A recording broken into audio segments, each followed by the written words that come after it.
A Maine banker named Andy Dufresne is found guilty in 1947 of killing both his wife and the golf pro who was his mistress.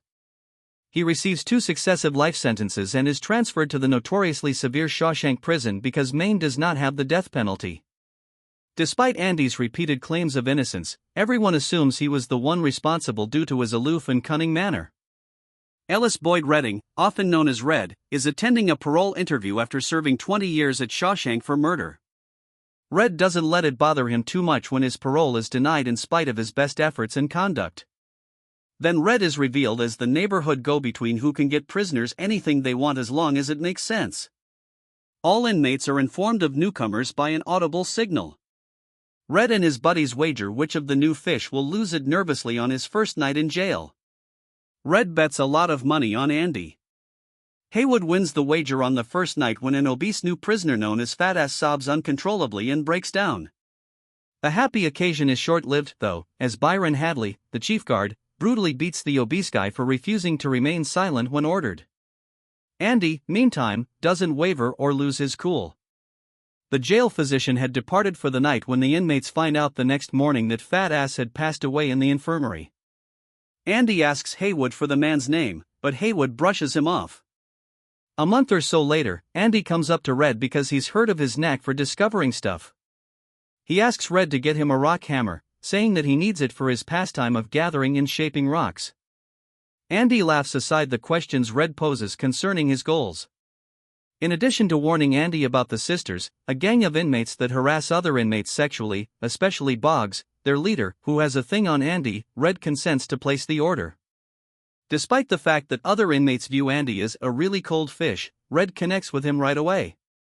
Red believes Andy plans to use the hammer to plan a runaway in the future, but when he finally realizes how big the tool is, he laughs with Andy and lets go of the idea that Andy would use it to break free from prison. For the first 2 years of his confinement, Andy's days are spent either fighting off Boggs and the sisters or working in the prison laundry. Andy gets beaten and raped frequently, despite his constant resistance, and fights them every time, but he doesn't speak out about it. Red uses his connections to get Andy and a couple of his common friends assigned to tarring the roofing of one of the prison's buildings. This gives everyone a break from their regular schedule and an opportunity to enjoy the nice weather. Andy hears Hadley griping about needing to pay taxes on an impending inheritance while she is working. Despite feeling physically intimidated by Hadley, Andy uses his experience as a banker to tell him how to hide his wealth from the IRS by giving it to his wife as a one-time present. Then, offering some cold drinks for his fellow prisoners while working the tarring job, he volunteers to help Hadley with the paperwork. After threatening to throw Andy off the roof, Hadley finally gives in and lets the prisoners have cold beers before their work is done. Red notes that although Andy might have fabricated the privilege in order to garner favor with the prison staff as well as his other convicts, he also believes Andy did it just in order to feel ordinary again. Andy approaches Red as they are watching a movie and makes yet another strange request. He wants a big picture of Rita Hayworth. Despite being taken aback by the demand, Red decides to place the order. Andy runs into the sisters again as he leaves the theater. He is able to talk his way out of being sexually raped, but after being severely battered to the point of near death, he must spend a month in the infirmary. Boggs is isolated for a week as a result of the beating. Upon his release, he discovers Hadley and his men are already inside his cell. He is moved to an upstate prison hospital after being beaten so severely that he would never be able to walk or consume solid food. The sisters leave and don't disturb Andy once more. Upon exiting the hospital, Andy discovers a large Rita Hayworth picture and a collection of pebbles that he may carve gifts from Red and his pals. After learning about Andy's assistance to Hadley, Warden Samuel Norton uses an unexpected cell inspection to assess Andy. While the security personnel are turning the cell inside out to search for illicit items, he finds Andy reading his own edition of the Bible and they discuss their favorite passages. The warden exits, satisfied with their interaction and almost forgetting to return Andy's Bible. Then, declaring that salvation lays within, he exhorts Andy to continue reading the Bible. Later on, Andy finds out that he will be working with elderly prisoner Brooks Hatlin in the prison library. Andy's transfer is made clear when the prison officer appears and requests financial advice from him. After erecting a temporary desk, Andy gets to work giving the majority of jail guards financial advice and assisting them with the filing of their income tax returns. Andy also sees a chance to increase the size of the jail library, so he begins by requesting funding from the Maine State Senate. Each week, he writes a letter. Andy's financial assistance program is so well-liked that prison guards from other jails, who come to watch inter-prison baseball games, ask him for advice. The list of Andy's clients grows to include Warden Norton in the end. Shortly after, Brooks loses it and makes threats to murder Haywood in order to keep himself from being granted parole. Andy manages to dissuade him. After spending 5 decades in Shawshank, Brooks has clearly been institutionalized, and Red feels sympathy for Brooks when his buddies talk about his behavior.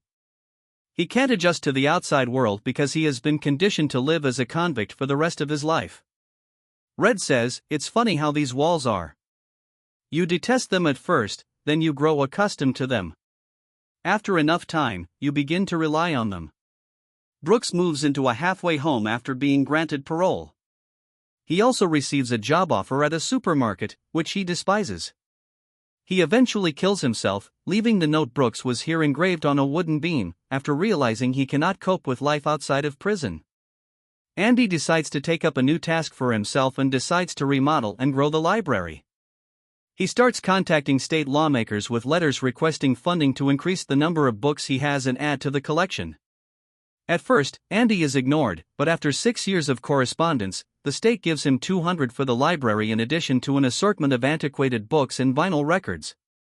Despite the state Senate's belief that this will be sufficient to persuade Andy to stop his letter-writing campaign, he remains unfazed and steps up his efforts. A copy of Mozart's The Marriage of Figaro is discovered by Andy amidst the records when the donations of vintage books and records are delivered to the warden's office. He plays the song over the prison's PA system and locks the security officer assigned to the warden's office in the restroom. The music quickly has the entire prison spellbound. Red observes that, if only briefly, everyone felt liberated by these women's words. Norton is enraged at Andy's act of disobedience outside the office and gives him the command to turn off the record player. Andy answers by turning up the volume while flashing a big smile. Andy is sent in solitary confinement for a period of 2 weeks without warning when the warden gives Hadley the order to break into the office. When he emerges, he informs his pals that because he was wearing Mozart's Figaro as a comfort, the stretch represented the simplest time he has ever spent in the hole. He talks on the strength of optimism in prison and how it can keep them going when the other inmates tell them how improbable it is. Red tells Andy he should get used to living without hope and vehemently disagrees, saying that hope is something that is hazardous in a place like Shawshank. Red gets up and leaves the table in a rage after Andy suggests that Brooks actually done exactly this. Red finds out he has been in prison for 30 years when he has a new parole hearing shortly after. He speaks exactly the same words he did 10 years ago, but he is completely unenthusiastic. Once more, his parole is denied. In response, Red offers Andy a massive Marilyn Monroe poster to mark his 10 years, while Andy sends him a harp to mark his 30 years. The state Senate ultimately decides that they can't get rid of Andy with simply another check, about 4 years after the Mozart incident. They thus provide him a $500 annual budget to renovate the space as he had intended with his ceaseless letter campaign and to extend the library by tearing down a few walls to empty rooms. Andy creates the best jail library in the state and named it after Brooks by carefully choosing the monies and striking agreements with book clubs and charitable organizations. With an expanded library and other resources, Andy starts mentoring prisoners who wish to get their high school degrees in order to secure respectable employment after they are released from prison.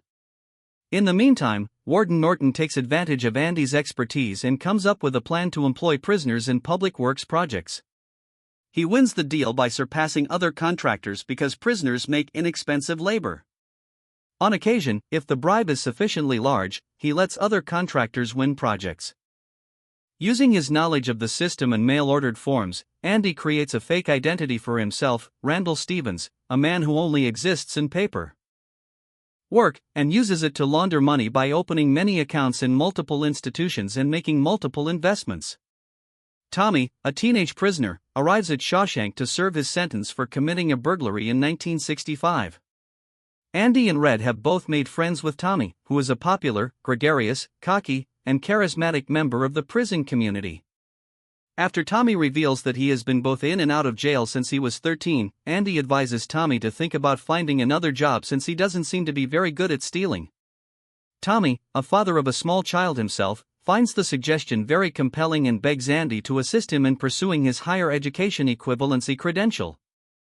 Even though Tommy does well in school, he still becomes irritated and tears up his exam paper before throwing it away. Andy finds it and submits it nevertheless. Tommy queries Red over Andy's case, to which Red responds.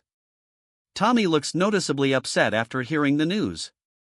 He then shares with Andy and Red the tale of a previous cellmate from a different jail who boasted about having killed a professional golfer at the country club where he worked, along with his lover. The banker spouse of the deceased had served time in prison for those killings. Andy speaks with the warden, full of hope after learning the latest details, and he expects Norton to assist him in getting a fresh trial with Tommy testifying. Quite the opposite of what Andy had hoped for, Norton's response is that Tommy is lying and was only attempting to gain favor with his mentor, so he rejects it. The warden gets enraged and puts Andy in solitary for a month when he firmly states that he would never divulge the money laundering methods he set up for Norton over the years. The inmates talk about the sentence and say that it is the most prolonged period of time they have ever heard of being in solitary. They also acknowledge the possibility that Andy, who has served over 20 years in jail for a crime he did not commit, may well be innocent after all. Tommy gets a notification from the State Department of Education that he passed the test and is now the proud owner of a high school diploma. Andy, alone in his cell, smiles a little as a guard brings him the news. Tommy is taken outside one evening for a secret discussion with the warden. He is asked by Warden Norton if the account he gave Andy is accurate and if he would be prepared to testify on Andy's behalf. Tommy concurs wholeheartedly. The warden gives him a smile before giving Hadley the go-ahead to shoot him. During Andy's solitary session, the warden informs him that Tommy attempted to break free, leaving Hadley with no option but to murder him. Seeing through that narrative, Andy informs Norton that everything ends and that he will no longer be working for him. If Andy doesn't work for him, the warden threatens to close down the library, burn every book, and transfer him to a separate cell in a different section of the jail with the most seasoned offenders. After that, he departs and gives Andy a month to reflect in alone. When Andy eventually leaves isolation, he and Red have a somber session in which Andy talks about how much he loved his wife and feels guilty for her passing considering that he didn't pull the bullet. After that, he discusses his projects in the event that he gets released from jail. He talks about how he wants to spend the rest of his life managing a beachside hotel in Zihuatanejo, a resort town on Mexico's Pacific coast. Red responds that he doesn't think he is as far gone as Brooks is when he is asked if he would like to accompany him. He then chastises Andy for letting Hope play such a manipulative mental game with him, saying it will only lead to his demise. Andy nods in agreement and turns to head out when he asks Red whether he's familiar with the Buxton, Maine area. Then he describes to Red a particular hayfield with a big oak tree at the end of a stone wall. Then, he begs Red to swear that if he is ever granted parole, he will locate that oak tree and find the object that was concealed amid the stones, though he won't reveal what it is. Red makes a commitment but is concerned about his friend's mental health. He becomes even more concerned upon discovering that Andy has requested a 6-foot rope from Haywood. Red thinks Andy might be on the verge of suicide, having finally reached his limit of strength. Before turning in for the evening, Norton asks Andy to put his suit in the dry cleaners and shine his shoes. The guards switch out the lights for the evening as Andy gets back to his cell. It was the longest night of Red's life, he says. Andy is not in front of his cell the next morning, nor has he returned the call in the morning. The guard walks to Andy's cell expecting to discover a critically ill or deceased Andy, and screams at him for not following protocol. Norton is startled to discover Andy's shoes in his shoebox rather than his own at the same moment. Then an alarm goes out, alerting everyone to a missing prisoner. Norton dashes over to Andy's vacant cell and asks for clarification. Red is introduced by Hadley, although he maintains that he is unaware of Andy's objectives. Norton, growing more irrational and suspicious, begins hurling Andy's chiseled pebbles all over the cell. He hurls one towards Andy's Raquel Welch poster, causing the rock to pierce through and strike the wall. Norton rips the poster off the wall, exposing a tunnel that is barely sufficient for a man to squeeze through. Through a series of narrated flashback scenes, Red reveals that many years ago, just after obtaining his rock hammer, Andy made the innocent mistake of attempting to carve his name on his cell wall when a piece broke off. Andy, who loves geology, understood that he could dig a hole in case he ever wanted to escape since the material the wall was constructed of. In order to cover up the hole, Andy first purchased the enormous Rita Hayworth poster. After that, he spent years using his rock hammer to dig at night while concealing the soil from his work in his pockets, which he would later empty onto the courtyard when taking early walks. In order to protect himself from institutionalization, which could have affected him similarly to what happened to Brooks, Andy made great efforts to keep himself busy while serving his sentence. However, after Tommy's death, Andy made the decision to attempt his escape. Andy, wearing Norton's clothes beneath his own during the storms the night before, gets lucky when no one, not even Red, sees that Norton has sparkling black shoes on his feet. He used the rope he had requested to tie a plastic bag around himself that included many of his possessions, Norton's clothes, and some papers before making his getaway via his hole. The tunnel he had dug took him to an area between two prison walls, where he discovered the main sewer line. He struck the sewer line with a rock just as the lightning struck, finally shattering it open. Andy crawled out of the conduit and emerged in a creek beyond the walls, having passed through 500 yards of raw sewage. His jail clothing, a bar of soap, and a very worn-out rock hammer were subsequently discovered by a search squad.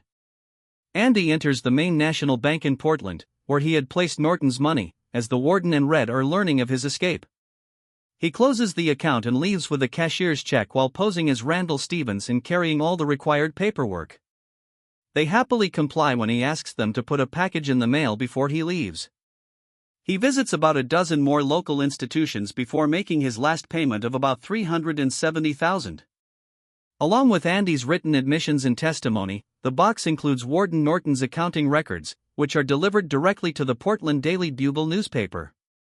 Soon after, numerous reporters and the Maine State Police raid Shawshank Prison to cover the unfolding story.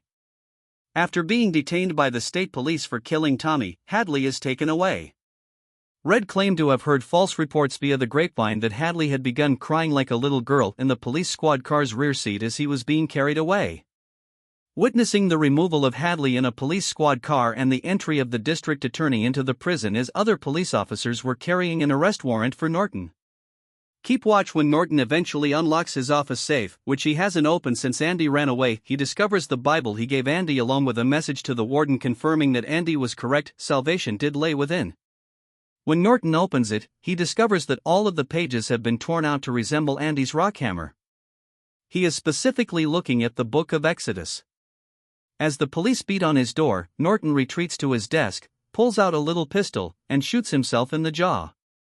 Red says he was wondering if the warden considered how Andy could ever have gotten the best of him before firing.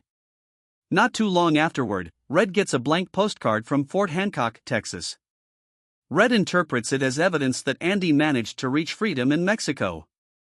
Red gets into a kind of despair because he misses his friend, but he passes the time by telling his friends about Andy's adventures, albeit with a few embellishments.